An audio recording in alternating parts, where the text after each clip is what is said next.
Mieux vous rembourser son hypothèque ou d'investir? Il y a une réponse qui est mathématique à ça, mais il y a une réponse aussi qui est qualitative. Qu'est-ce qui vous fait le mieux dormir? Est-ce que pour vous, le fait d'avoir votre maison payée, votre toit payé, c'est quelque chose qui vous rend serein, puis qui est une liberté financière en même temps? Mathématiquement, si j'ai une maison de 400 000, fini de payer, que je peux emprunter, disons, 300 000 dessus, que là, je vais me remettre à une hypothèque où ce que je vais payer. Bien là, dites-vous que 300 000 qui travaille pour vous, versus un 300 000 qui, le capital, va déduire au fil des années. C'est sûr que si on le met sur 25 ans, ça va faire mal pareil parce qu'il va y avoir beaucoup d'intérêts payés.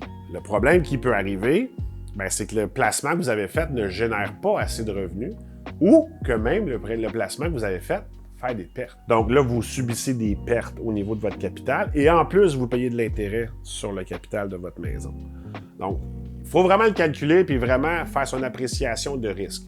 Puis souvent, ça, je vais dire, c'est des stratégies pour des gens qui sont audacieux, parce que c'est du prêt levier, dans le fond, on emprunte pour payer.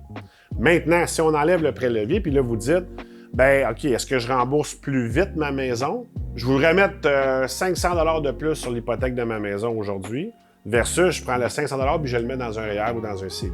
Il faut vraiment le calculer, combien de temps il vous reste à payer votre maison, qu'est-ce que vous allez sauver en intérêt, puis c'est quoi le taux de rendement requis que ça prend pour que la stratégie soit plus avantageuse.